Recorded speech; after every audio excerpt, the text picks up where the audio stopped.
Hello. Hello.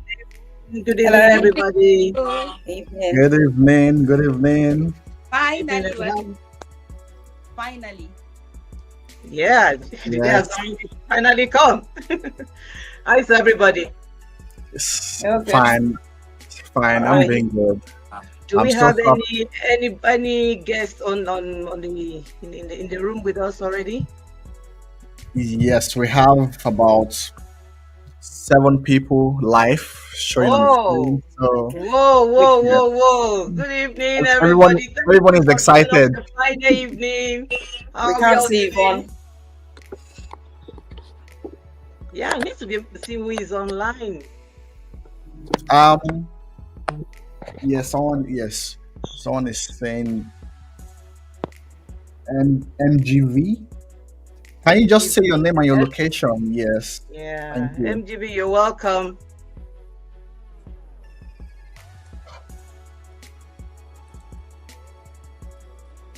Okay. Right, are people typing in their names and what their locations are? We would love to meet you guys. Thank you for joining. Yes, and you've also got some audience on Instagram also.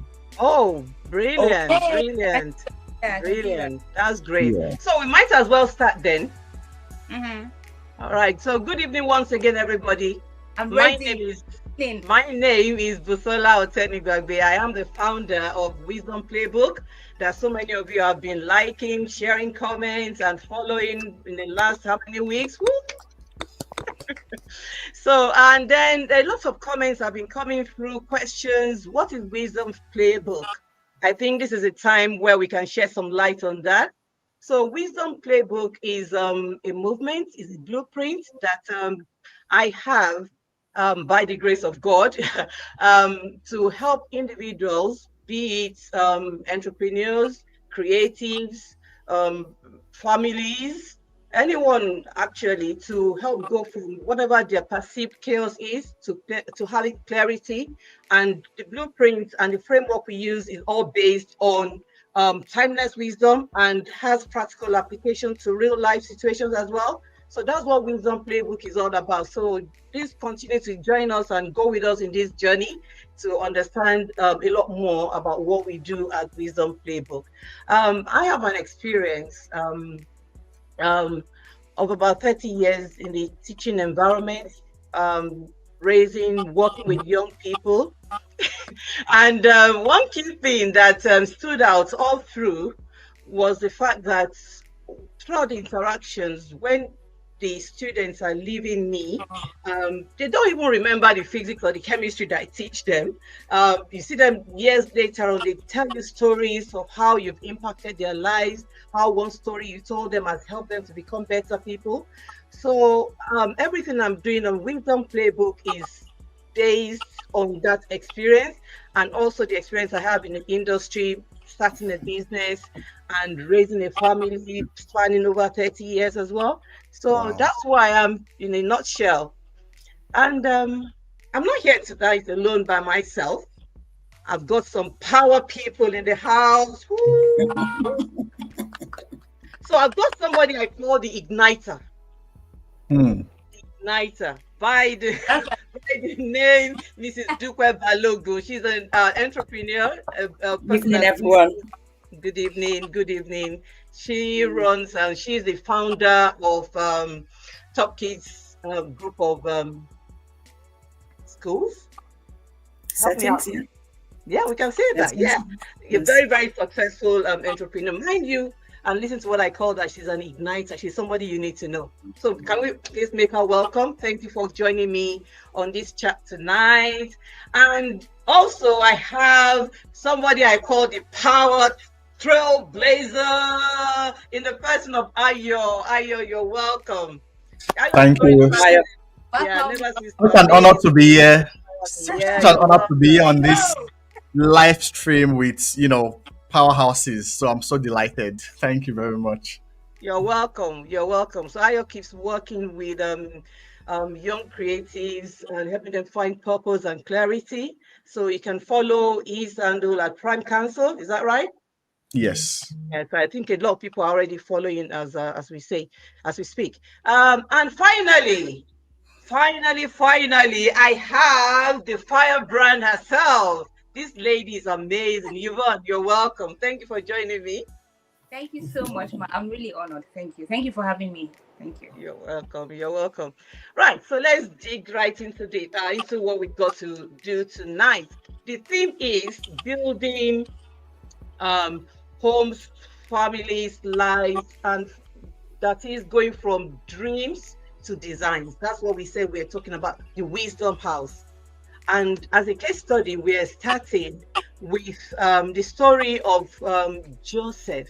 I was doing a study, and it just occurred to me that most people, all we know about Joseph is the fact that Joseph was a favored child. He was the spoiled child of the family with a coat of many colors that he was showing off with to his brothers, and for which they now hated him. But when I dug deep, I realized that for Joseph to have gone from that perceived spoiled child in that chaotic family life of his, there must have been certain things that were deposited into him in his growing years. Yeah. And I then paid closer attention to the life of Joseph. The story, the Bible story has it that the father once asked him to go check on his brothers that were out herding the sheep out in the field. And then I started wondering, okay, I know he's a sport child. What was he doing at home? And again, why was it that the father had to send him to go and check on the brothers? The father was rich, was wealthy in his tents. He was a very large family, and he had servants that he could have sent. But Joseph was a child that was raised with a very high sense of responsibility. So the father could entrust him to get that task done. And then again, I was thinking, in Joseph's upbringing, in the environment, the home in which he grew up, while he was there at home, the brothers usually would go to the field and work. And Joseph was sat down at home doing what? Remember who Jacob was? He was the crafty one before he met God, and God changed it. But those traits have not left him, just like he started using it in a godly way. So he must have taught Joseph some of the skills, some of the traits that Joseph grew up with that eventually helped him when he got to Potiphar's house, when he got to the prison, when he got to Pharaoh's house as well, and he was a national hero. He was able to provide solution. So our conversation tonight is for us to have a look at the four of us sat here and you, our audience, and have a reflection. What are those things that are innate in us, have been nurtured, whether good or bad, that's propelled us to become who we are today? Or maybe we can have a reflection on and would help us to become better people that are able to build and create and become what we are supposed to be in life, and do that sustainably as well in the way that honors God. So that's why we're having this chat tonight. So you're all very much welcome. And once again, if you have any questions at all, I would like you to put that into the chat box, and there's somebody that will pick that up and we can address that later. So you're welcome. Thank you. Thank you so much. Thank you so much, Ma. When I got the call to come up on this live, with some questions in mind, I was so excited because I was looking at Joseph's story, like you said, and I've not seen this kind of perspective before. I think we're used to knowing Joseph from there to the pit and then straight to, the palace. We don't know. I don't think we can really draw so much except for this new perspective that you've given us. So I have a few questions here. I mean, from the point of a young builder, and Ayo will also agree with me that we have toggling questions we really want to ask both of you from the years of experience, and also because I've been following some of your posts as well, Wisdom House, no demograph, the Wisdom House. When I heard the Wisdom House, I was like, okay. I mean, I've heard Lighthouse, I've heard so many other things, but the Wisdom House. So I really want to ask, I mean, in a very simple manner, what does Wisdom House mean to you personally? How can you link it? And I'm going to direct the question to Mrs. Dupe. As a business person, how would you say that wisdom, or what would you say Wisdom House means to you, personally from the business perspective? Okay, good evening, everybody. My name is Dupe, as Yvonne has said. To me, wisdom is learnings, and we never stop learning. So I would say, I can learn from Ayo, which I do. I can learn from Mrs. Oteni Bagbe. I can learn from you.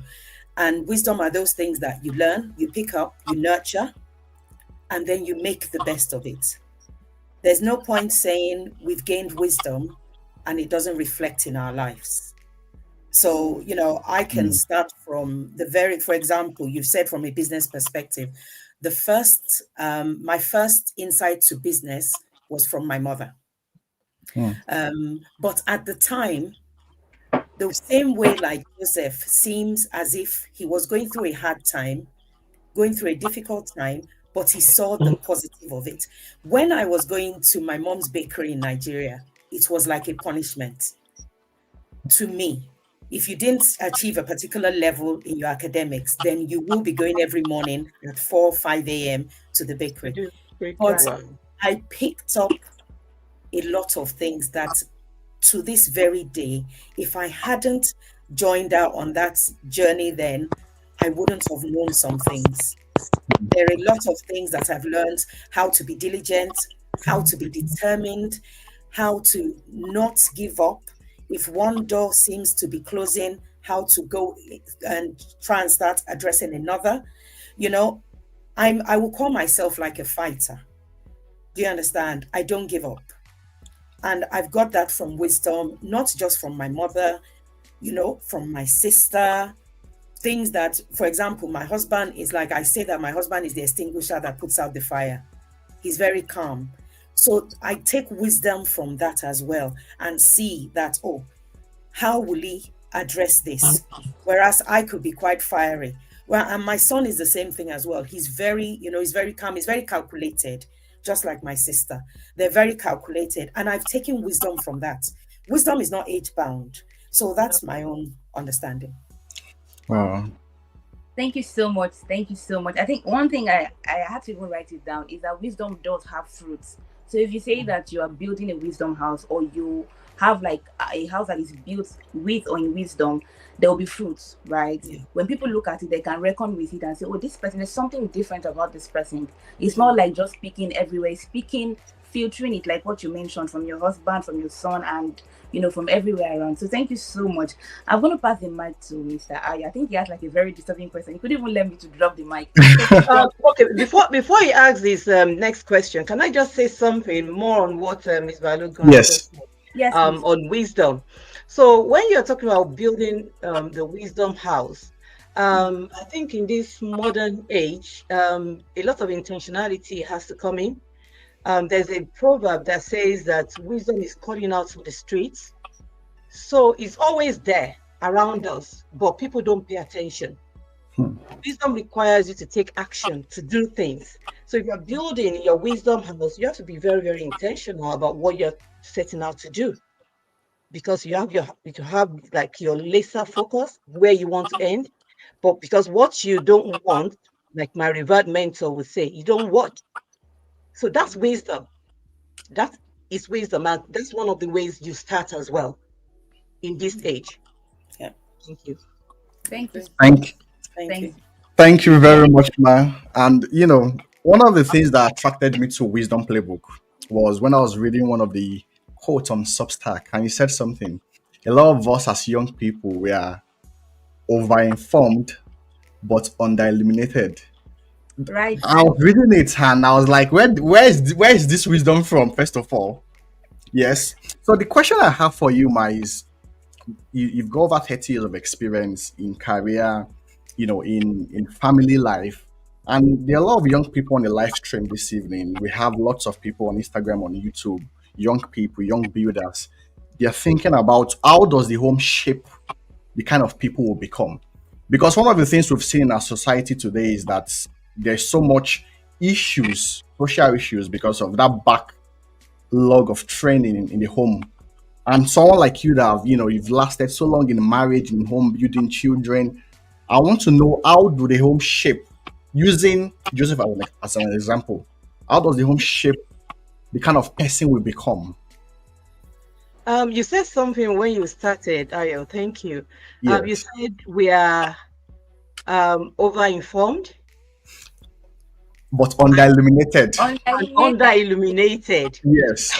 Lots of information online today. Everybody has access to ChatGPT, lots of information. That is the wisdom We right there. can't- You are telling me, you are giving me the answer. So you see a deluge of what to do, how to do, but people are not paying attention. When you're talking about wisdom, it's not like you don't know that this, but knowing is not enough. But what you do with that knowledge is what matters. Do you understand? So let me take it back to your question. So in building a home, building a family intentionally with wisdom, it's not just about loading them with information, explaining the why, the how, because I did a study on the how, the why, the when of wisdom. Wisdom calls for intentionality. You have to sit down. It's not something that somebody can coach you and you can be like, oh yeah, I'm going to sign up for that coaching thing. Because we're in an age, my sister would allude to that, where people want quick fixes. To build anything lasting, even ordinary building a house, think about it. You're breaking the tables, man. You're shaking the tables. You have to ordinarily building a house. Yeah. You have to lay the foundation, don't you? That takes effort. That takes time. That takes skill. If you just have the knowledge, will the house appear? No. Oh, under illuminated. It's not like you're not illuminated. It's the wisdom is always shouting, it's always calling. It tells you it's all there, information overload everywhere. But people are choosing not to, contrary to what other people out there tonight are doing. All the people that are here tonight, you have taken the first step, and that's the truth. You have decided to come and pay attention. You've decided to come and, because that calling in the marketplace, you're like, okay, what's he saying? That's why you're here. That's the first step of building.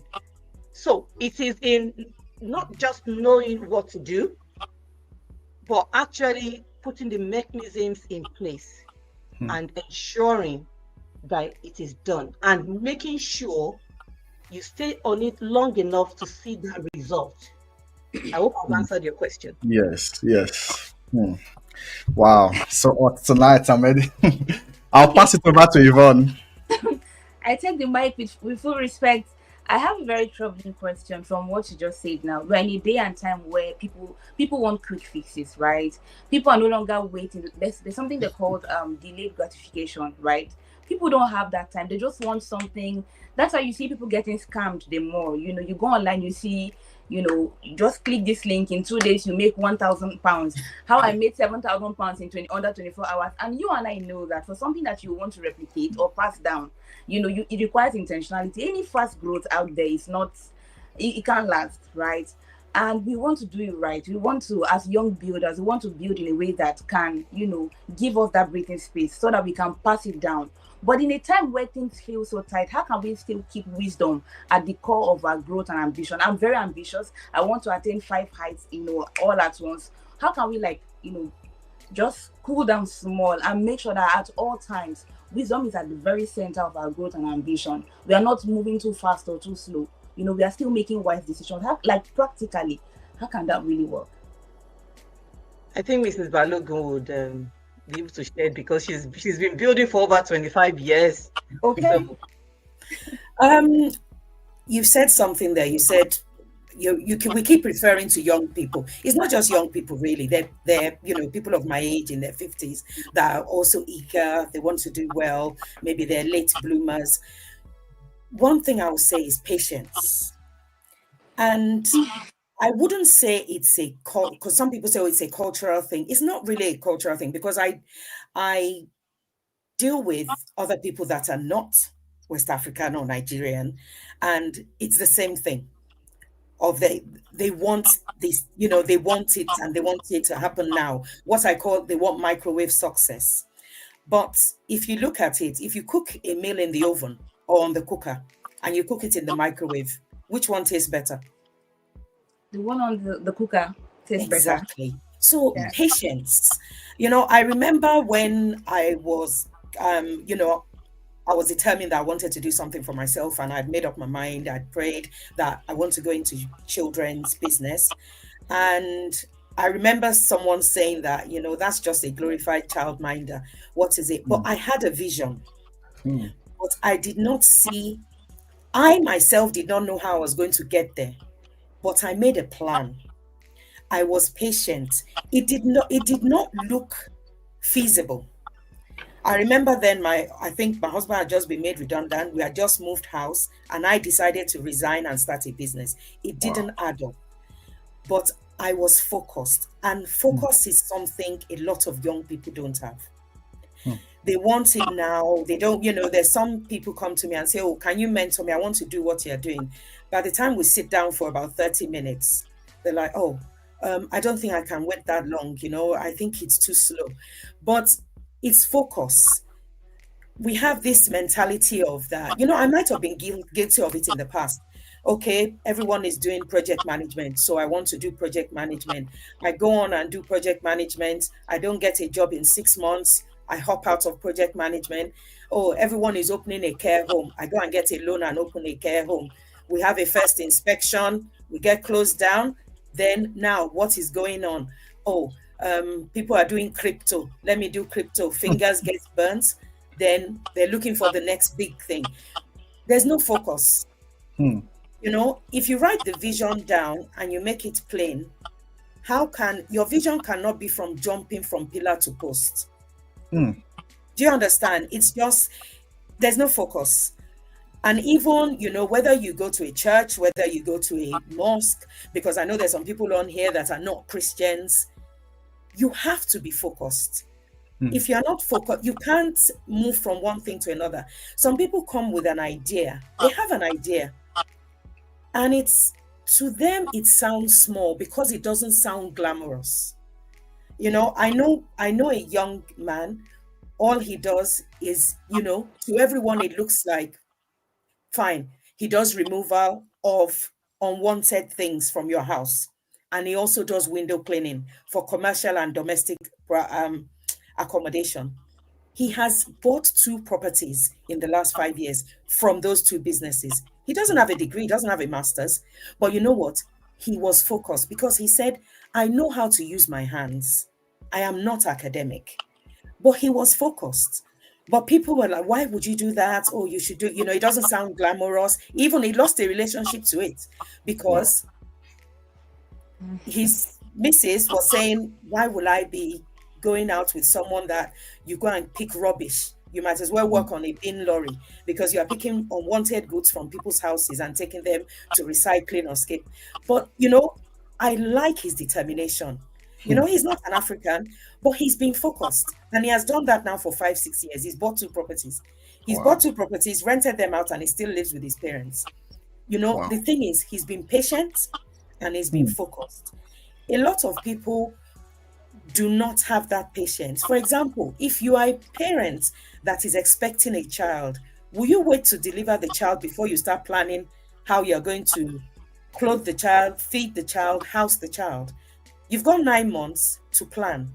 Hmm. But, would you decide, I will wait until that child arrives before I decide on a name, on, how we're going to clothe or financially how we're going to be able to look after that child? And it's the same thing. With all due respect, we see a lot of people leaving, the African shores today, and they're coming to the so-called Western world. Yeah. They believe that they will have a better life on this side of the Hmm. world. 90% of those people, I know not everybody, but 90% do not come with a plan. Hmm. They come with 2, 3, 4 children.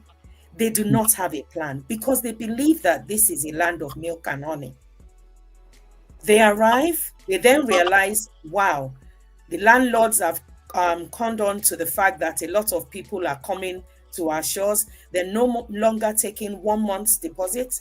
I know someone that had to pay 5 months deposit to get an accommodation. Why? They came with no plan.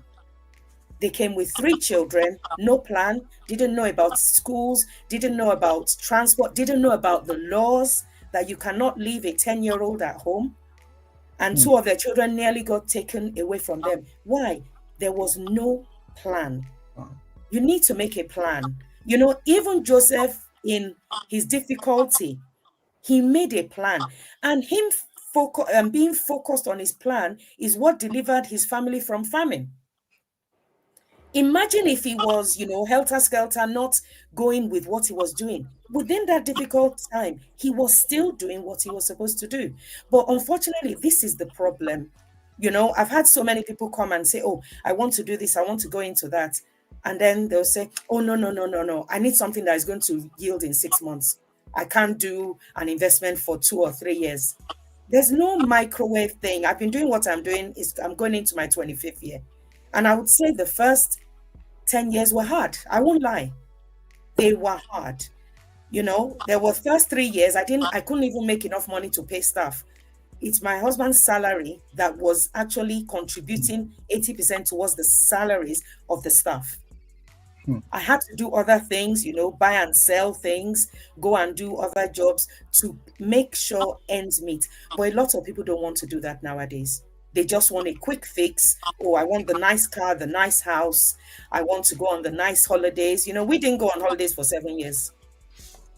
We didn't go on holidays. I remember the first holiday our son was on a coach to Dover. And he thought that it was the best thing since sliced bread.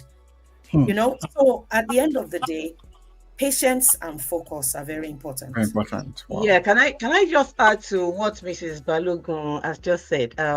Going back to the story of Joseph, when Joseph was in Jacob's tent, he had a vision. What he wanted, he even had a vision. He had a focus. He knew what God told him. But see how long it took him before that vision materialized. And when it was going to materialize, when he was going to be in that position where he was actually leading as God has ordained him to, he was following a blueprint, which is one of the things that we talk about in a Wisdom Playbook. Okay, you don't have a focus, you don't have a plan. That's the first place to start. It's not enough to say, yeah, I want to be this. Okay, have you sat down? You need to sit down and count the cost. How do you separate ideas? You can't be jumping into everything. So how do you separate all these ideas that are coming to you? What skills do you have? What resources do you have? You have to separate. Once you've separated all these ideas, what will work? What foundation do I have?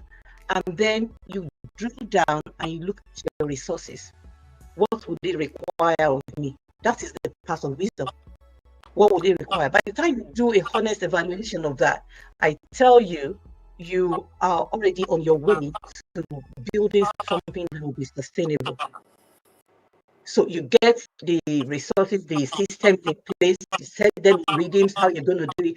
It's hard work. So at the time I had to transit from teaching into business, it was quite chaotic. I was going through a phase as a woman. I was tired of teaching, having been in the classroom. I love the kids. That's the best part for me in teaching, being in the classroom. And I have what's it called now? A rule that every child that comes into my classroom, before you leave, I must have had some kind of contact with your relationship, spoken to me, said something. There must be something that you're living with. And that environment was special to me. So fast forward. So I was burnt out. I needed to be out of that environment, that job, waking up 9 to 5. I was really, really tired. I wanted something new. There were different ideas that was coming. I did take my time to pray. I know how many years it took me. I knew who I had as mentors that I was looking forward to, the area I want to go into. I was studying them from afar. Before eventually, and like my sister said, it was never easy the first year. The second year was not easy either, but we just kept pushing and kept going up to the third year. And where we started from is not where we are, and we know the future is even brighter. So having different ideas, there's nothing bad in that, but you need to be able to put it together and sit down and decide what exactly am I called to do, what are my strengths, which area, where do I want to put the work in. That is the path of wisdom. I hope that has helped somebody.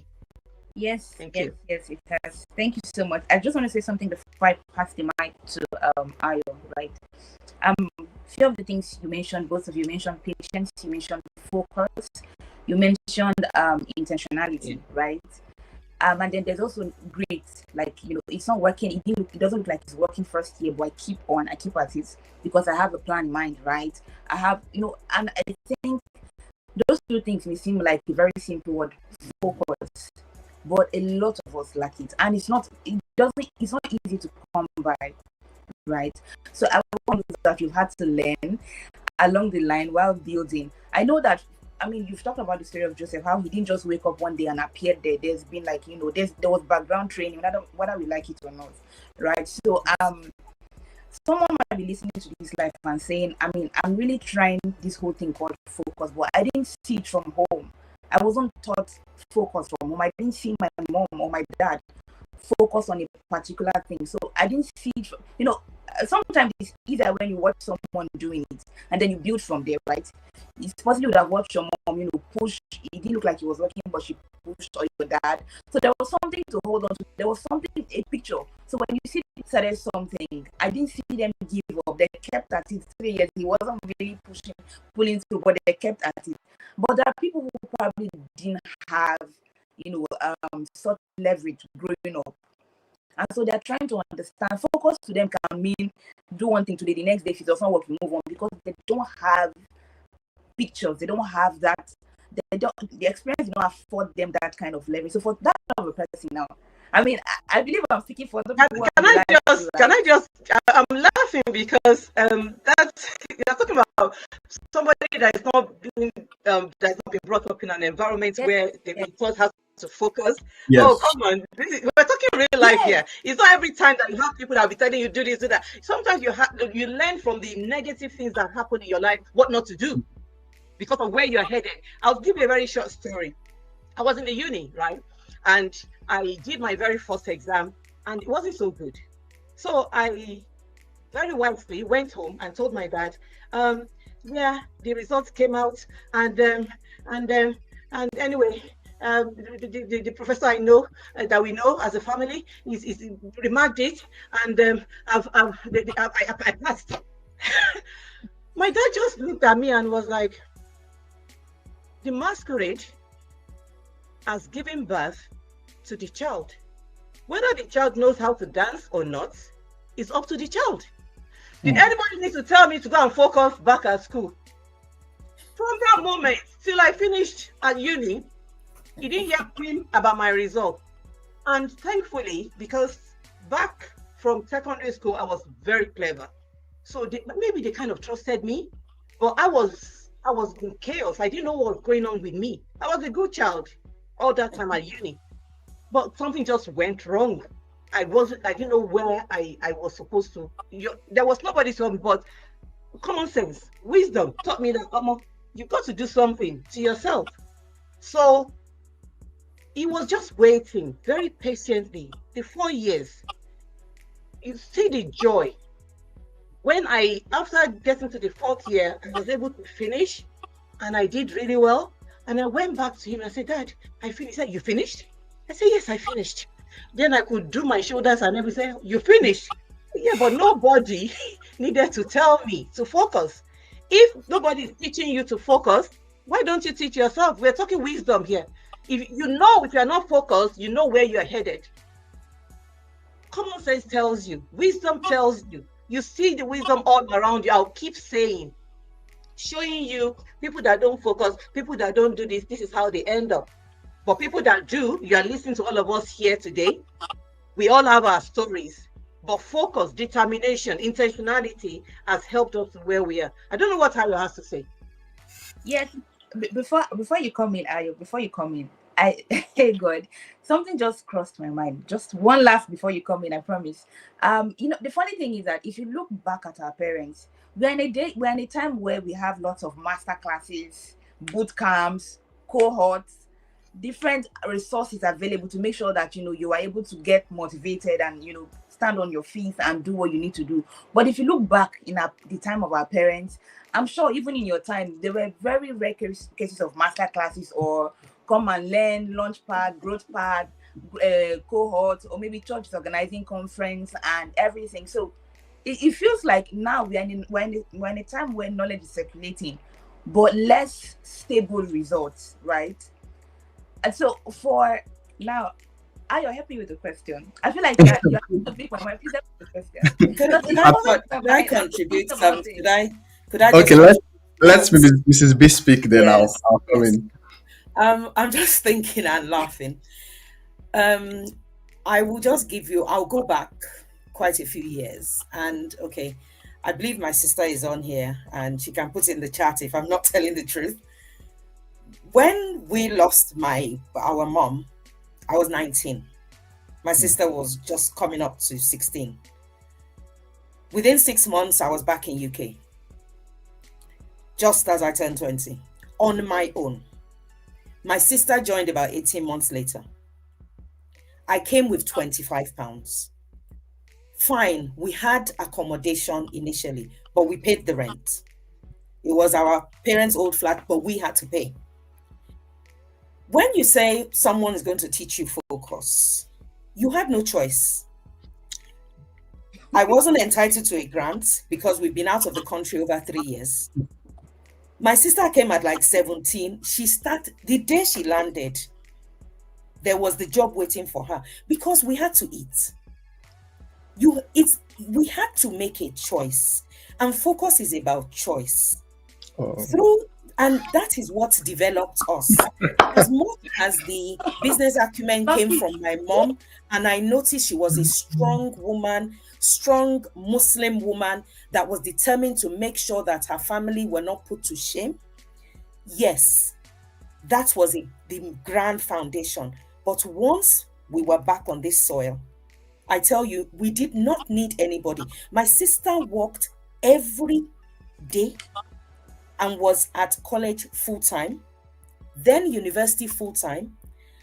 Every studies I've done in this country since age 20 has been part-time, because there's no one that needed to tell me that you have a younger sister, you have to keep a roof over, both of you have to keep a roof over your heads, you have to eat, you have to clothe, you have to socialize, and you have to be educated.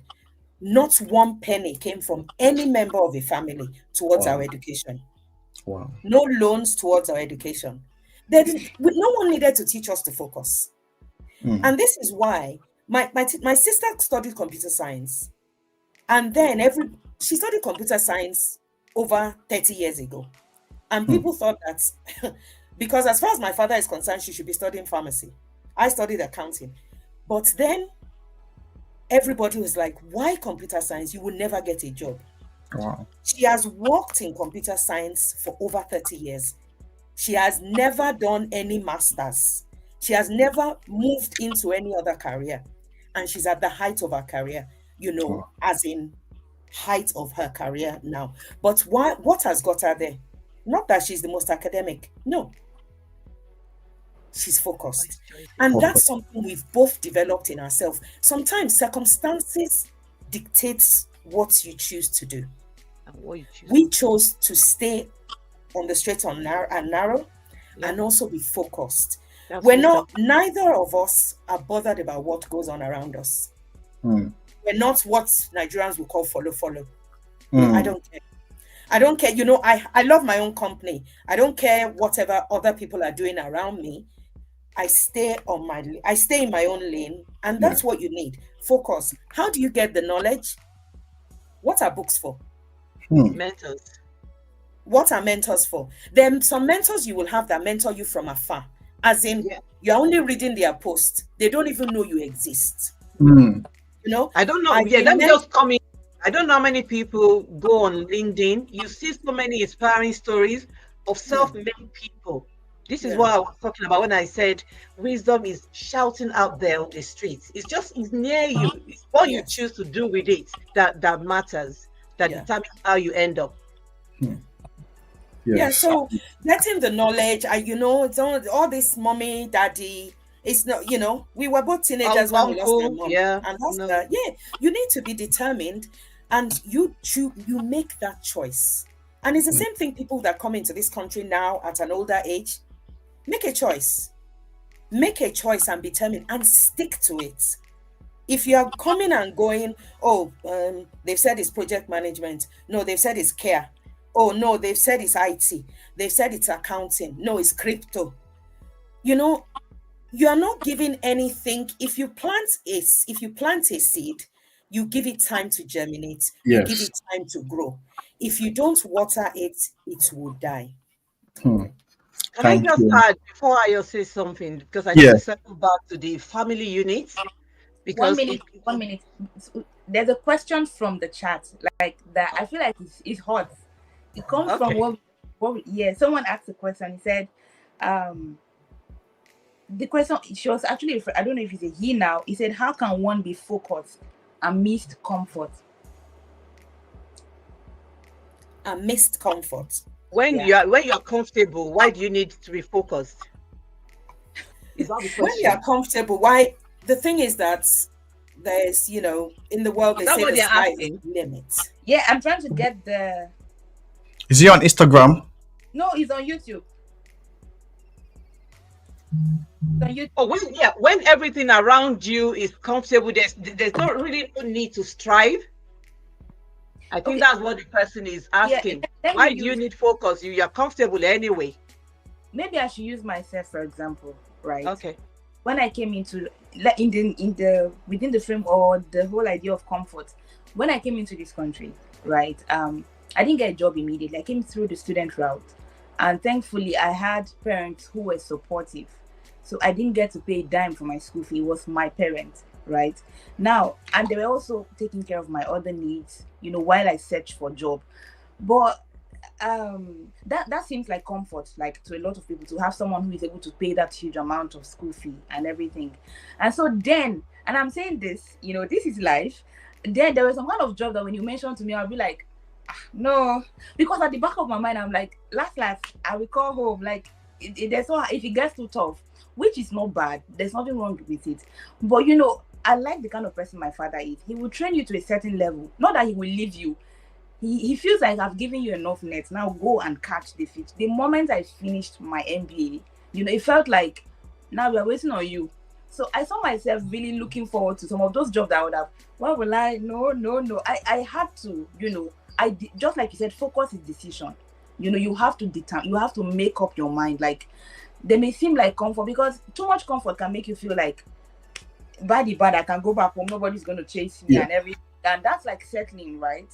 But I had to, it was not the easiest. That transitioning, it was not the easiest, because I'm an adult. There are certain things you cannot call your parents for, right? So it can, for some people, it may not be so quick for them. They can still stay coiled in there, because they have been used to comfort. And this is the same thing that happened to me too when I finished uni, because private school and all of that, you have no idea what's going on outside of the world. You are locked in, everything catered for. You need this, they will bring for you. When I came out first year after university, I did like this. Not because I did not have parents, but it was like I was facing the world head on. And some of the things that helped me, for the person that asked that question, some of the things that helped me were the values that I learned from home. Sometimes when I'm tempted to do some things, or different things come to mind, one of the things I remember is when my dad always says, remember where you're coming from. Everywhere you find yourself, always lift the banner of the family. Now, there are also values that my mom and my dad, I believe, that I took from them. Resilience, right?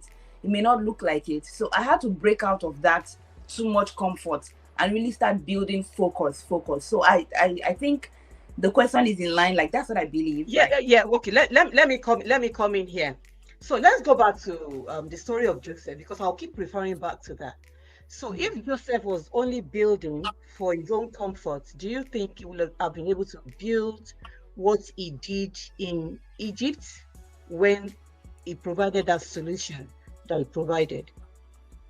Because No. you saying, why do you need to focus amidst comfort, is you being short-sighted. Because whatever it is you are building, it has to be sustainable. You have to put system in place that you ensure that that comfort can continue. So maybe that's something you need to start focusing on, whoever is asking the question. Whatever seems like comfort right now, environment can change at any time. How are you preparing? In economics, we're all told about all these peso. Am I right?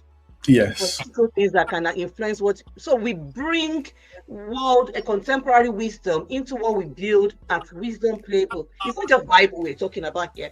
We are just talking about practical application using the wisdom that God has given us, timeless wisdom, and what we see going on around us. I listen to a lot of podcasts.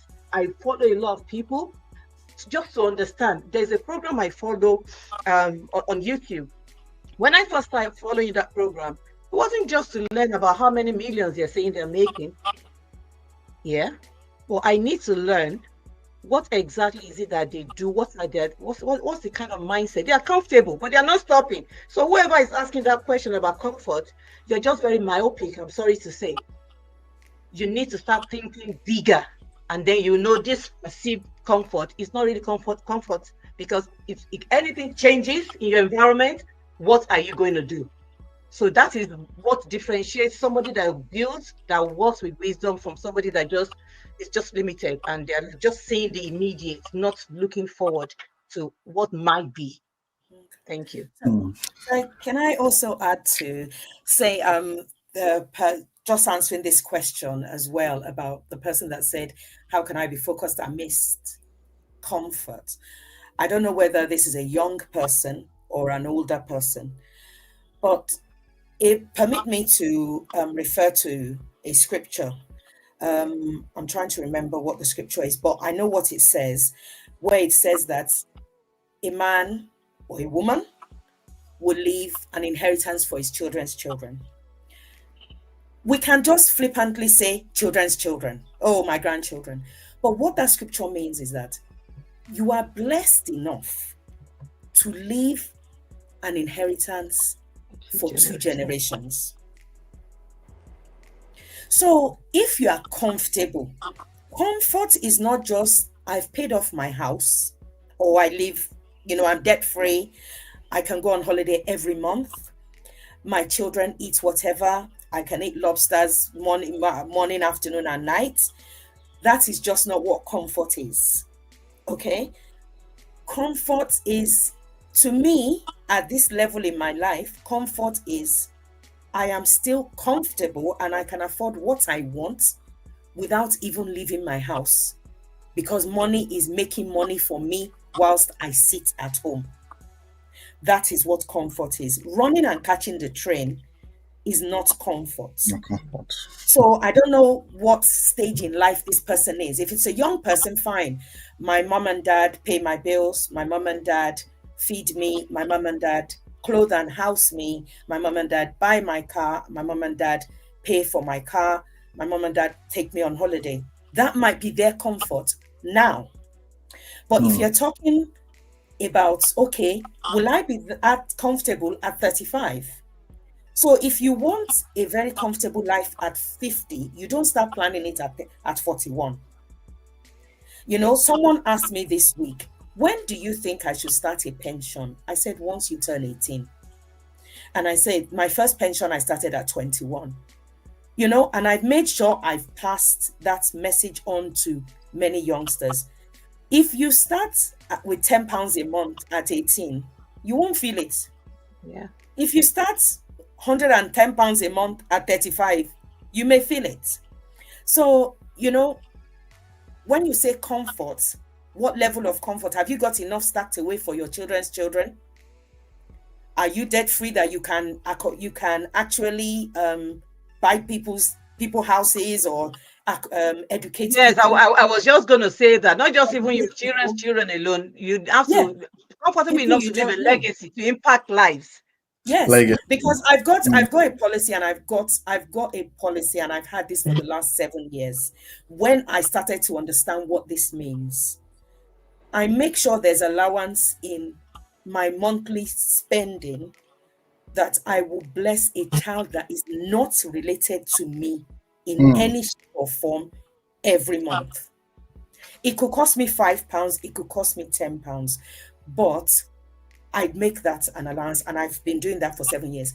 Why? Because the Bible, when it says children's children, it just doesn't mean your own children. Yes. If you say abundance, that means you've got so much for those that are dear to you. You are now blessing those that are not even related to you. Yeah. So yeah. that's just what I wanted to add. Yeah. I think we have another question. Is he on the live chat? Let me see. Yeah. Another question. I got the question just now. You know, when you're talking about pension, while I was looking at Ayo's, I remember a few months back, I was looking at my Nigerian pension. Like, you know, they usually send me monthly statement. I was like, I should request for this money because what's all this? And now you're talking about starting pension as early as possible with the little amounts that you have, because many of us don't know the importance of some of these things. You know, we just believe that forcing us to keep 5% somewhere, that maybe after 60 years, I want it now. That's the delayed gratification we're talking about, and patience we're talking about. Okay, so we have another question. Ayo, do you want to take the question? Yeah, before I take that question, let me just pop in here because I need to make it very clear to people what we do at Wisdom Playbook. We're just touching topics now. Now we've kind of touched on pensions, finances. So maybe your finances is in chaos. We can help you to move it from chaos to clarity and show you the steps, what you need to put in place, and how you get to that sustainable kind of flow that you want. So that we can always touch on at Inisa if there's anybody that is interested in doing that. Thank you. Yeah. Yes, I can't see the question. Who is that? Let me just read it out then. Okay. I think we missed it, but we have someone who is watching the chat and sent it. The question says, on the journey of focus, what should be the influence of other people's achievement and drives? Because sometimes what others does drift us from focus and purpose. Now, I want us to be very sensitive with this question because, again, these are different generations here on life, right? What drives us, what distracts us, obviously will be different from what distracts people who are older, right? For example, if I go online, I'm pushing, trying to build something. There are days where I cannot go on some vacations, I cannot go and do some kind of shopping because, I'm trying to put something out there, yeah? And then you go on Instagram, for example, and you know, sometimes even at the back of your mind, even if you know that this is just a glimpse of the person's life, but it has a way of like informing your mind, whether we like it or not. Yes. You just be like, have you seen my mates? Or like, even if it's not to maybe for you to maybe withdraw on what you're doing, but this is just number one of the different distractions that are currently present in our own time, that is able to really shift someone out of focus and back into focus. It's like I think Ayo, you work with young people and so for your mentorship classes. So can you enlighten us? One of the things, in fact, I've been making lots of posts on this particular topic because one of the things we've seen in today's world is that margin of results. And I will give you an example. How many of us on this live stream, for example, will be envious of Elon Musk? That's because you're not even on the same cadre. No. Most times you're envious of someone that's got a similar experience as you, a similar background as you, but have been able to produce a better result. That's the cause of envy. Yeah. And I always tell young people, mentees, that rather than avoiding or fighting envy, put yourself in that position whereby you don't have to fight it. What do you have to do? Produce results. Because the issue is that if I'm building my house, and I've got 5 bedrooms, if I see another person that's got 6 bedrooms, I will not be envious. Rather, because I've got a measure of results, I'll get inspiration from that person. But if I weigh myself, if I have 1 bedroom and I weigh myself versus someone that's got 7 bedrooms, then I get pressured because that margin is very, very. So most times when you see young people that say they are confused, they are stressed because of other people's successes, you go on LinkedIn, you have to know, is this person first of all even on your lane? Because the person might not even be on your lane. The person has started his journey last 30 years, last 15 and all the things they've gone through, and you're just coming on board. So the best way to avoid that is to first of all build a community around your growth. Because once you build a community around your growth, then definitely if you implement the what is required for that community, there will not be anyone that is less. And I think I did a post on that and that was in the book of Acts. You see that using Joseph as an example, he's got 11 brothers. His 11 brothers were envious of him because he had a coat of many colors, because his father loved him. But what they didn't know is that God called them patriarchs in the Bible, all of them patriarchs, but they could not see what God called them. They only focused on what Joseph had. And by the end of the day, on their own on their own strengths, on their own uniqueness. By the end of that chapter, if you check the Bible, I think it's in Acts, they became brethren. They moved from patriarchs, great people, to ordinary brethren. That's what envy does for you. When you begin to compare yourself with other people, you lose your own uniqueness. So I just think that has answered that. So you should know who you are competing with. Compete with your own self to become a better version of yourself. To shed another light on that, instead of just competing and comparing yourself with somebody, it's okay to aspire to want to be like somebody. Because they always say this. I was just saying that to somebody this afternoon, that your net worth is determined to a large extent by what the people you have in your network.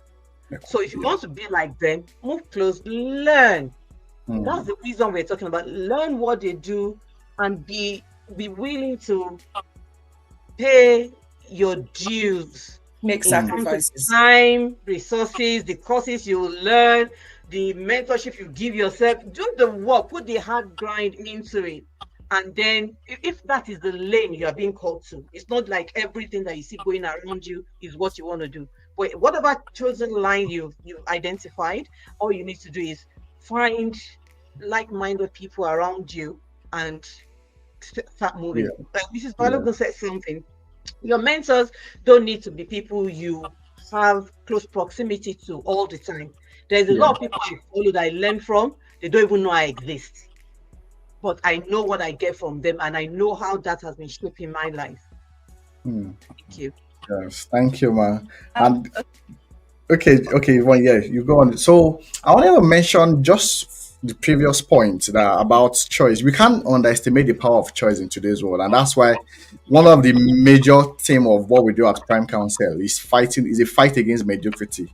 It's a fight against mediocrity, not just for young people. Yes. And you cannot take away that from focus and the power of choice. And one of the things that God did everything, but one of the things He gave us is the power of choice. It's good for you to accept that you don't have the experiences or you don't have a parent, but like Joseph, at a point he left his father's house, but he still determined that I'm not going to bow down. I'm not going to go against my convictions in the palace or at Potiphar's house. So that choice, because it seems so good to accept that you don't have all these things, but what are you doing about it? That's the question we should be asking ourselves as young people, as people on this live stream. What are we doing about our inefficiencies and our inadequacies, rather than just accepting it that, well, I've got no focus. What are you doing about focus? And I think if you bring ourselves to a better accountability, then that's when we begin to get solutions. That doesn't just apply to young people. It applies to every single one of us on these chats tonight. It's all about building, that's what my framework is all about. It's all about having the focus. You need to sit down first, identify what your chaos is, and then narrow it down to, okay, what is my vision? What do I really want? Get ideas, get resources, find out, okay, and learn about yourself. What is my vision? Where am I headed? What do I want to do? Once you've identified that, then you set the boundaries. Okay, this one is out. This one, you learn to say no, learn to say yes. Don't be afraid to say no. That's what I'm trying to say. So set your boundaries. Okay, just this one thing I want to focus on. This aspect I want to focus on. Once you focus on that one, then set your systems in place. Once you have your systems in place, then you set them in readings at this particular time. Because these days we see on social media all these people coming out telling us, oh, don't set goals, set systems. They're all right. Everybody is correct. but we need to pay attention. Set the systems in place. I want my finances to grow. I want to increase. Okay. Mrs. Balogun said, start your pension early. If it's only 10%, set the system and just do what you can manage part-time. Do it. Once you start doing that, and then set the reading. That means timing, what direction am I headed? Everything is all there for you. Everything I'm saying, all these steps I'm recounting to you is what I have in my framework. So you've got the reading going, so then you delegate, because you can't do everything. So whether it is a vision you have or you are trying to build a home, it applies across all sectors, every area of life. So you delegate, and then you take authority, and then you set periods in place where you rest, you recap, you review, and you assess how far you've done. Everything I've said is just this blueprint that has been given unto us. The world that we see right now was created from the same 7 processes, 7 steps, is what we're saying. So whatever stage in life you are at, every one of us on this call tonight, whatever business you're into, whatever it is that is your chaos, this would help you. Thank you. Okay, thank you so much. I have a question for Mrs. Balogun. While you were talking, and I mean every other person, now I'm asking now as a business person, because I work with a couple of business owners, especially small business owners, and I don't know how. I think sometimes when we hear someone has got 20 years of experience, we just feel like 20, just 20. But when you start, no, I'm serious. When you actually start building something, and 2 months into that thing, you realize that 20 years is no joke. No, I'm even going far. Then you realize that 3 years of doing something consistently, sometimes you see results, some other times you don't see results, but you are hitting about it. You wake up in the morning, you brush your teeth, and you hit the street running. I want us to sit on that a little bit, maybe before we round off. Now, it can take a lot to be able to build. You said 25 years of running your business. I'm not even up to a year that I said that one particular one. So every 2 market days, I'm like, maybe I should just move on with life, you know. Maybe I should just do pizza out and just, it comes to mind. I'm sure everybody will experience, moments like that and everything. So we have talked about focus. We have talked about patience, right? I'm sure you've also had to learn integrity and every other thing. But when you look at the vision, I'm sure definitely you had a vision in mind, but it kept evolving with time and everything. Is there like a secret sauce? Okay. I know it feels like in our time they'll be like, cut so for me, right? That's the language. Cut the so for me. Me too, I want to get there. But like, just in practicality, 20 years is not joke. Then 25, apart from, I have my strength and my source and my wisdom from God. Okay. But in practicality, as you've said, I read a lot. A lot. My family is a witness. I read a book a week. I spend a lot of money on books. I'm very old school. I like reading. I will learn from anybody. There's some authors that I've actually contacted because I want them to answer my question exactly as you've asked me now. I don't just want to read their book. And it's as CEO said, as Mrs. Oteniwagwe said, you can go. LinkedIn is such a great tool. It gets so personal. I slide into their DM and like, look, thank you, I've read your book, but there's something I need answered properly, like related to me, and they will answer. There's a lot of podcasts. There's a lot of podcasts as well that you can learn from. Yeah. There's a lot of articles you can learn from. When I was much younger, I'll read the Financial Times, I'll read the Business World, I'll subscription. Okay, I used to do a lot of subscriptions, and sometimes, as you said, it's like, this thing is not working, let me just leave it. Do you understand? But sometimes it's nice to be stubborn if you are trying to grow something. And it's nice not to be bothered about what people say. Okay? Sometimes some people would say, why don't you just go and do this and don't do this? Yes, there's been times that I've had to add, like during lockdown, I went lecturing because all schools were closed for 18 months. And I thought, I am not sitting here and not earning anything. I need to do something. But I am the type of person that if I go into something, I need to get something out of it. So yes, I did go into lecturing, but I thought if I'm going into this lecturing, I have to benefit from it. And I got a PGC out of it. You know, I got them to pay some of the money. Once I've done that, then I jumped out. I thought, you know what, my business is what I want to focus. But I was only lecturing 1.5 days, but I had to do that then to answer my financial matters then. But the moment everything got restabilized, I got back in. So at the end of the day, I'll go back to focus. You need to be focused on what you're doing. They say majority of businesses fail. A lot of businesses fail in their first year. Then 60% businesses fail in their first 3 years. If you can weather that storm, you will get through it. There's going to be I won't kid you. If you are growing a business, it depends on what you're doing. If you're growing a business, the first 3 years, you might not make a profit. You might be running on a loss, but it's not the time to give up. The most important is that, is the profit or is the loss progressive? As in, if you are making £1,000 loss in the first year, second year, are you making £500 loss? Third year, is it going to £200 loss? You know, I'm putting my financial head on now. Is it progressive? That is progress.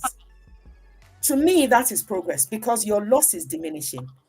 But if the loss is increasing, you either review your plan, which Ms. Oteniwagbe has said, you know, you've got the idea, which is in her framework. So you review that within your structure, okay?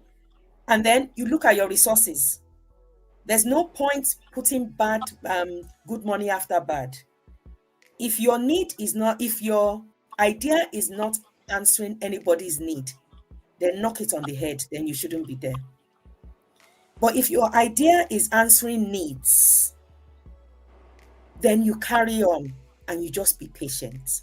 Yeah. So as they say, a business idea is always an answer to somebody's problem. But if you're not answering anybody's problem, then you knock it on the head. You have to be truthful to yourself. What I'm doing, is it because it looks good? Or is it because it is required? I've had settings where I've closed after 2, 3, 4 years. Some because the relationship was not healthy for my staff to be there with the management of the school that is there, or some because they're not financially viable. So if they're not paying for itself, then there's no need there. It doesn't mean your business cannot survive, cannot carry on. But you as Mrs. O said, you need to review regularly. 25 years, I still review regularly. I still review if a school calls me up, my soundboards are my husband, my son, and my sister. By the way, another school called me. I'm looking at it. I'll do a financial review of it. As someone, there's a book I read recently, Wake Up and Change Your Life. And he said there, if someone brings an idea to you, you do not need a supersonic spreadsheet to work out the financial viability. All you need is a piece of paper the size of your hand. You can quickly work out, is this viable? If it's not viable, don't waste a minute. To me, I don't care who comes to me, as in, even if it is my blood relation, if it's not a business I want to be in, then you don't go. You don't do emotions when it comes to business. If you don't want to be in the business, you don't want to be in the business. So you just need to be truthful to yourself. And if you know that you are not a people person, you are not someone that likes to be around crowd, why train to be a speaker? Do you understand? We have to be truthful to ourselves. We can't just do things because it's fashionable. We can't just do things. If you want to be a speaker, you can't now hide behind, I don't want to show my face, but I want them to hear my voice. You won't be getting a lot of engagements. So be truthful to yourself. The business I'm in, can I really be in? I can't go and work in a medical field or science, because I don't like the sight of blood or cuts or things like that. I don't care if they're paying $1 million. I am not going to work in that field. But some people will deceive themselves and say, there's money there. Anyway, Let me just profit. No, you can't. You can't succeed in business like that. You have to be truthful to yourself. Yeah, so if I can just come in there, and because I'm kind of weary of time, and kind of tie this up. Thank you so much, Mrs. Balogun, for that insight. I think some questions popped up just now. Okay, let me finish it. So I'll go back to the narration that I've been following. So we've mentioned about how Joseph was a preferred child, and now let's look at what skills, what were the things that helped him to succeed by the time he got to Pharaoh's house. That took a long time. Yvonne, you were asking about being in business for 20 years, being patient, working through the high and low and making sure you arrive at that destination. So all that time, it was with his father. He was picking up the skills, the attitudes, the mindset. He was learning how to run a household. These were just informal ways. It was being nurtured, was being trained. And I just say he was the closest to his father, sat down to listen to what to do, what not to do. So fast forward, brothers were angry with him. He went and to see them, they sold him. He found himself in Potiphar's house. He had faith. He had taken on himself the faith of his fathers. So the fear of God was there. And even the Bible tells us that he succeeded because God was with him. So he carried God with him, the fear of God in everything, and you staying with God in your journey. That is very, very important. So he got to to Potiphar's house, and what happened? So he was sold as a slave, remember? So how did he rise from being a slave to being the head in Potiphar's house? And the story tells us that there was nothing that man hid from him apart from his wife. He was in charge of everything. How could he have risen from being a slave to becoming the head of the household? Then some skills, there are some traits, and he was patient through the training. Patience. Yeah, are you listening? So he left that place and something happened. Things do happen in life. Same thing in business. It's not Miss B just told you are able to scale the first 3 years of business. Good. But expect things to happen that could shake you. But you have to stay consistent. In his attitude, in his approach to life, Joseph was very, very consistent. He got into the prison. You think that is the end of his life. No. But what you carry inside you, no matter what the environment, should always shine for. That environment should not be able to alter it. So he got into the prison, and he was the one that is always encouraging everybody, I dare say. And very soon, the head of the prison noticed him for the same reason that we're talking about: consistency, resilience. Soft skills are very important as well in our growth. In whether we are raising a family, we are starting a business, we are sticking to something we've committed ourselves to. Yeah. So he rose in the prison as well. He was in charge. He was one that he was a solution provider. Essentially, anybody has a problem, they come to him, and that was what eventually the solutions he was providing was what made him to be remembered, to be taken to the home of the head of the nation. He went from a single household to prison and then to the head of the nation. But the same skills, the same determination, the same courage. These are things we all have if we dare to pay attention and develop them. And these are the traits that will sustain us in whatever business, whatever endeavor, whatever we are trying to create. Because I know there's a lot of people with different backgrounds on this chat tonight, and that is what we're talking about here. You have chosen to spend this time to learn, and I do hope that we go away from here today and we start to implement, we start to actually pay attention and build like we should. So Joseph got into the palace, and there was a problem. Again, he interpreted the dream and he had a solution. He had improved. It was not just interpreting with the vision, with the dream, with the gifting that he had. He could interpret dreams, but now he was giving solutions. He's mastered some things. He's developed himself, self-development. Miss Balogun mentioned reading, mentoring, how much time she gives to these kind of things. Do you understand?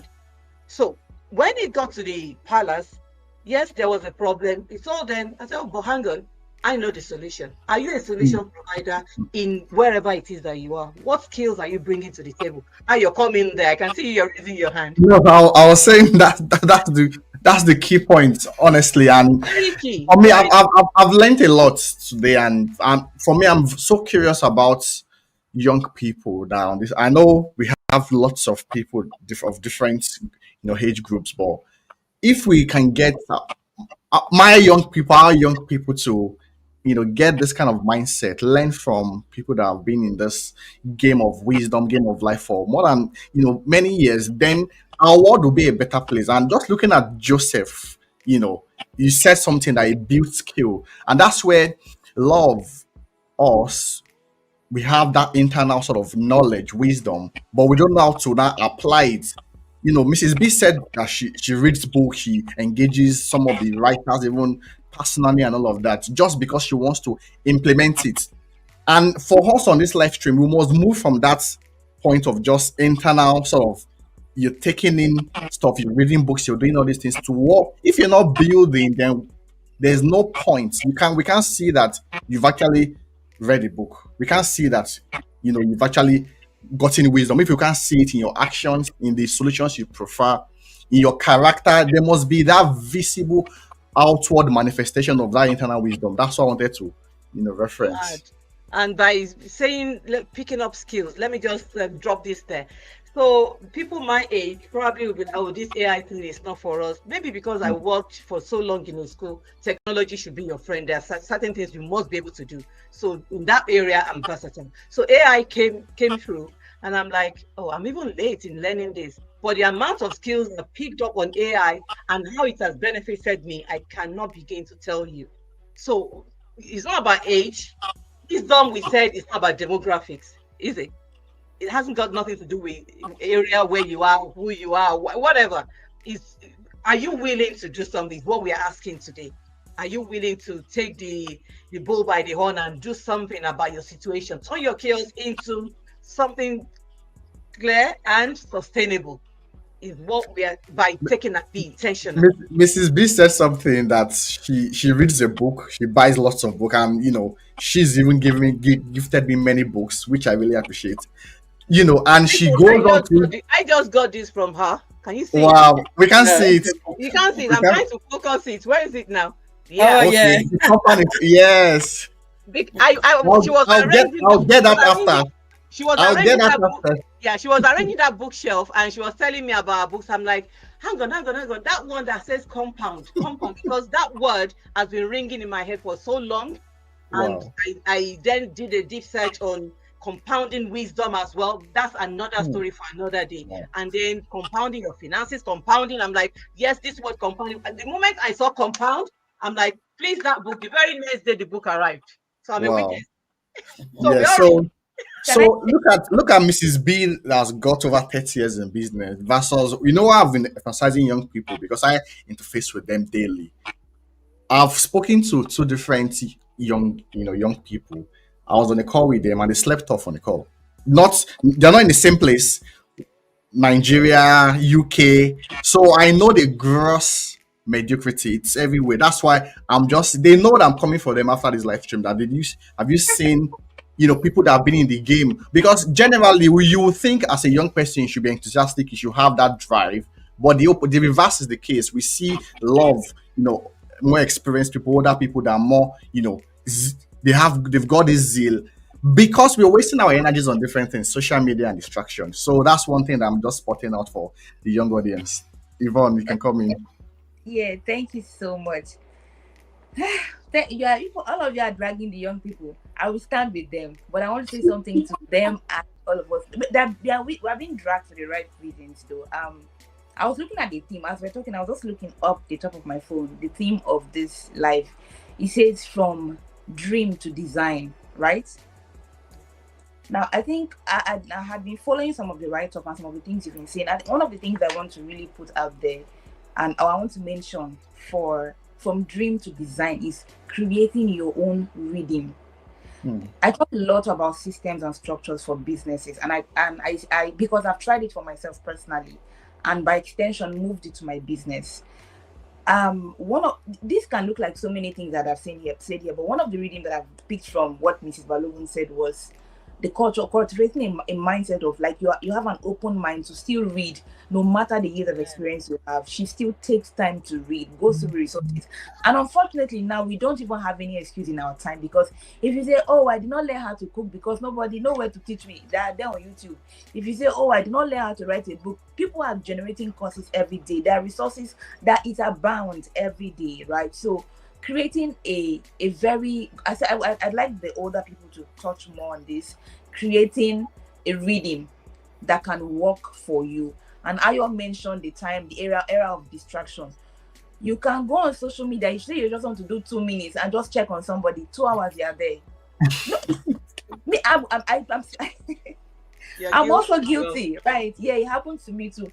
And because there's already like a reading in it's like my system recognizes that reading now.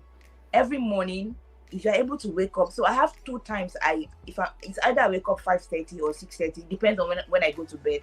The first 30 minutes just to pick one of my books. It could be on business, it could be on spiritual matters, and just read so that I can have something to be brooding over while I'm in the bathroom. So it's already forming my mind and everything, because I see that truly wisdom is hidden in plain sight. Sometimes it's in the little things, like Mrs. B has said, the little things that we miss. So I want to touch about, we have different types of reading. We have the ones that have worked for you, but on a very generic scale. And Ayo, you interface with young people every day. Sometimes what people need is not just maybe 5 things. It's also one thing to do consistently for 2 years and watch it work before you move to another one. So for people who have built, obviously consistency has been embedded in all that you've built. Obviously you've grown integrity, you've built stability. What are those readings that you can pass down, that you can say that for a young builder, for a young person watching this thing, you can begin to incorporate, gradually, and then make it a habit? Let it form inside of you as a habit, right? Yeah. I'm passing the mic to Mrs. O. Yeah, let me pass the mic to her first. So what's your question again? I thought it was meant for Ayo.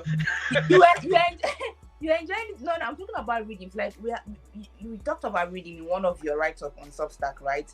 And you talked about, because you first see the vision, you have the idea, and then you map it out, right? You map it out. You have systems, you put systems in place, and you start reading. So okay, let me come in there around it, that you can always hit back every day until it mounts up. Exactly. So let me put that very simply. So somebody was trying to create systems and make it work. So the example I used, I think that happened today. The example that I used was, okay, you want to pray more, you want to exercise more, you want to read. Why don't you build it around something that is already set? You shower every day anyway. So when you're in the shower, why don't you listen to something? Because that reading will help you to keep that thing going. So you have the system, you want to read 15 minutes. Oh, that 15 minutes, I can tie that to something I do regularly at certain times. That's the kind of idea that we're trying to talk about here. I don't know if I've answered the question. Or you need more? And just to I need more. Yeah. Ayo, do you want to take that? Yeah, just to add that in this game of building from dream to design, you will never start confidently first. If your first startup will not be by confidence, but by courage.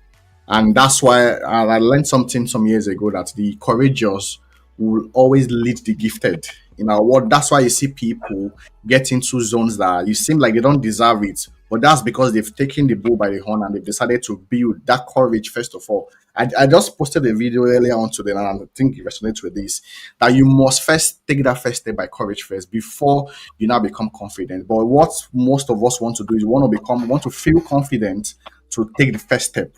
But what you need is courage first to take the first step. Then once you do it consistently, you now become confident at doing it, and that's when it becomes a child's place. So courage is very, very important.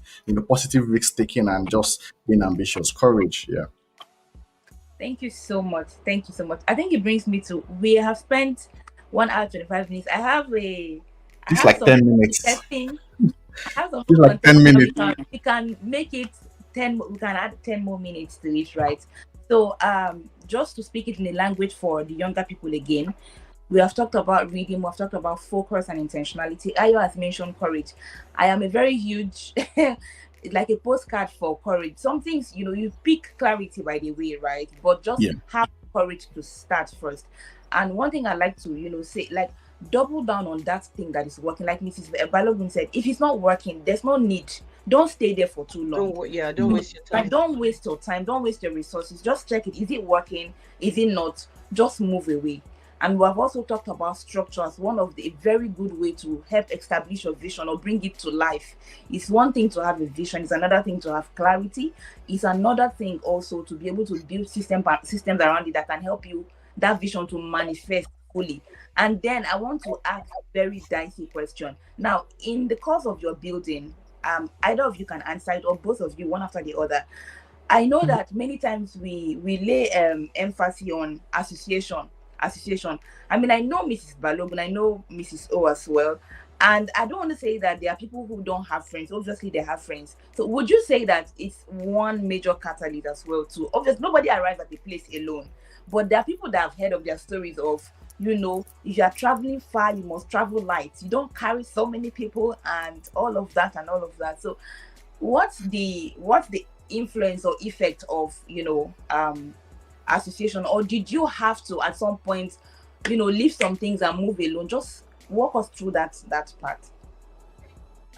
Definitely, when you've identified what your vision is, for you to grow, you have to align with people that are working in that kind of area already. So, and naturally, people that don't belong, it's not because you don't want to, naturally they just fall off, because the time, we all have 24 hours. The time, the energy, everything has changed, has shifted. So naturally, certain parts you would not be able to follow anymore. So to put that into context, not because my colleagues, all the years that I've met great people here, and there are some that I'm still in touch with, but just very from afar. We're not that close like that anymore because we don't have things in common that we talk about. When I see them once in a while, yeah, we talk about old times, but as far as where I'm headed is concerned, we're not aligned. We are not aligned. So there's no how your vision will not take you to new heights that was different from what you've been used to and the association that you've had. So don't be afraid, unless you don't want to move. That's when you'll be so concerned. So when I was talking about my framework and talking about the boundaries, that's the area where you separate what matters and what doesn't matter. What goes in line with my vision and what do I need to shed?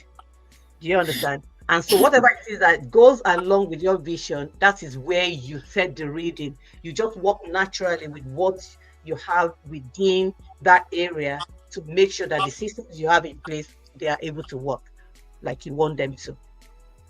So friendship is a kind of system. So you review and wait. Is it working? Is it not working? Oh yeah, you will get to a point that your conversations are not aligned anymore. It might be uncomfortable, but I listen to a lot of people on YouTube, and there's this lady, Cody Sanchez.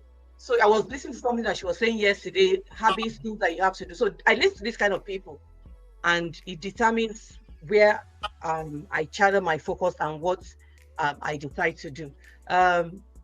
Okay. Sorry, I'm just checking whether we have questions or not. Yeah, so definitely it will affect your friendship. It doesn't mean you are mean to people. It's just you just discover that you drift apart. You just drift. Yeah. Thank you so much, Mrs. B. Do you have something to add to that? Because you're smiling. No, I'm agreeing. I'm agreeing. I'm not one that gathers a lot of friends. Mm. but the few I have are dear to me, and Mm. I've got a very close knit family. I've got a very small. I've only got one sibling, and we're extremely close. So those are my first sounding boards. Mm. So yeah, some people would. It's natural in life, even whether you're doing business or not doing business. You may drift from some people, as they say. Some friends are for phases, Yeah. some phases, and some will go the whole Right. long haul with you all the way. So it's a natural thing. Yeah. Thank you so much. Ayo, you walk around with a lot of young people, Yes. and in a time where people seek for motivation as though their life depends on it, right? And it's not like that from our older people. Most of them, I think, or let me say, many of them are like self-starters. But we Mm. have younger people now who are looking at moving in bulks, looking at moving in cohorts, where's my friend doing it so I can join her to do it. So what do you have to say to people like that are watching this life now in terms of association and everything, to be able to find a middle ground such that it's not going to hamper their journey of growth or building? Yeah, I think I will use two frameworks that I always use for my mentees, which is adaptation and conviction. And I was speaking to one of the guys that joined my session. I told him that so he moved from Nigeria to the UK. Lots of influences, friends. You want to adapt, form new friends, new friends. What regulates what kind of friend you pick, or is adaptation. So, for example, you moved from saying good morning, ma, good morning, sir, because it doesn't resonate with the culture over here, to morning, mates, morning, and all of that. So Yeah, I said, yeah. wow, that's good for adaptation. But when, for example, they use the F word or go to hell, that's against your conviction. So let's transfer that to the kind of friends you pick. Any friend that takes you away from that focus, that vision you're building, or any association is not worth it. So you must always be committed, first of all, to your convictions, to your vision, before any other association. Because the essence of the association is to bring leverage, support, or Yes. motivation for that. So anything that takes you away from that, in terms of bad influences, you're going to doing bad things and all of that, or things that are not in alignment, that automatically cut it off. You don't even need to ask that, is this person derailing me away from my purpose or my vision? You don't need to ask that question. Automatically they're going to be cut off because you are so focused on where you're going to. So it's so important to, first of all, know where you're going to, who you are, before you now talk about gathering people to follow you there. Yes. Thank you very much. So, if I get you correctly, focus is being blind to every other thing, but that which is before you. Yes, and Yeah. anyone that aligns is good enough to go with you, because they will not be a burden. Yes. I've learned a lot from here. We have 8 minutes more, and I would love to hear like one last things from every other person here. Like all four of us are going to drop like what do they call it? Your last words, or Mm. the to wrap it up. Yeah. So 2 minutes each for all of us. We are going to start with Mrs. O. Your last words for everyone watching tonight on the live. No, I think I want to round up. Right, right. Okay, good. Yeah. Okay, let me go first. We've talked about focus enough. It feels like a very simple word, but it's very important, especially coming from a young builder. We've talked about attention, we've talked about intentionality. But one thing I always want to reemphasize again is the power of reading, right? One of the things I do for myself is I have this is it manual I'll call for myself. I call it the next big thing. So every week I want to see how that week, the previous week, was able to move the needle, like the actions I do there. So, which is why I make use of things as simple as to-do list, because I want to be able to match it up. Are we going further? Are we, making progress? Are we climbing that place that we have in mind? So, send your weeks to errands. Don't just go about it like that, doing so many things but nothing, right? Mm. What's the big picture? You break it down into months, you break it down into weeks, then you break it down into days. Every day you take a chunk of it, execute it, and just keep it going. That's a rhythm you're building. After a while, your system gets used to it. So even if you are sitting down, for example, now if I'm watching a seasonal movie, I'm not saying it's wrong, but at the back of my mind, I'll be asking myself, but have you finished reading that book? You said a book 3 days ago, you left it. It will be pinching me, which is not bad, but it's because of my system is used to, a certain way of living. And if I'm in a longer conversation and it's not really adding anything, I'm already, I wouldn't even know when I zone out, right? Little things like that, because there's a focus in mind, there's a picture in mind. So build readings around your goals, create readings around your visions. Don't just think that they will wake up one day and manifest. Every day, take a chunk of it, chew it, and just keep going. Like B said, he said, do things that will keep you moving. If it's not working, don't stay there. Don't cry over it for too long. Keep it moving. Just don't be passive in your own life, right? Keep it moving. Thank you so much. And I think the next person can take on. Yeah. Thank you. Okay, let me just take my final word will be that we should not just produce common result or just random result as people out there produce. And I use the ladder of success as a yardstick, from existence to survival to thriving, impact, purpose, and legacy. And if you look at the story of Joseph, which is the case study we discovered, if the sum of it was, I said, I was brought through all this journey to be able to rescue my lineage. That's the essence, purpose, alignment with God. So for everything you build in, whether as a young person or as an older person, you must always check that is it in alignment with your divine purpose. And that's what makes it different from just a random house. What makes you stand out is in alignment with the master builder, which is God. And I think that's my last word. Thank you very much. Thank you so much. Okay. My last word for tonight would be truthful to yourself. Don't change for anybody. Have your vision, stick with it, run with it, surround yourself with people that are going to help you along that journey, and don't be scared to ask questions. As I said, there's no end to learning. I would learn from a 6-year-old if I have to. There was a child today, he's 7, at one of my after school clubs, and he was educating me on how we could change the health of the world on this planet. He's 7, and everything he was saying in science, I'd never heard it before. So always be open to learn, be willing to listen to people. Don't be too arrogant about, oh, I've done this, I've done that. And you will get to the end of that journey where you want to be. Okay. Thank you. Thank you so Thank you everybody for your contributions. They're quite very, very valuable. So in closing, I'm just gonna again reiterate the fact that Joseph was not lucky, Mrs. B was not lucky, I am not lucky, Yvonne is not lucky, Ayola is not lucky. All that's happened is whatever trainings, whatever skills we picked up from home, with the life experiences that we had, we have been able to stay consistent and intentional about building with wisdom, learning from mentors, reading books, doing whatever it takes over time to be solution providers in whatever fields that we are in.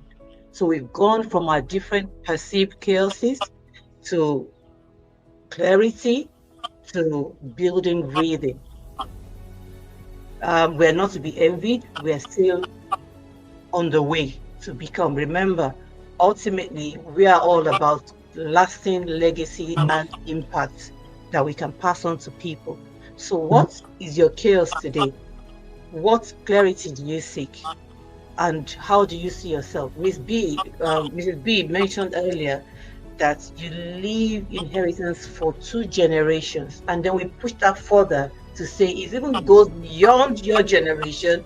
It goes beyond your comfort zone. It goes to influence people around you.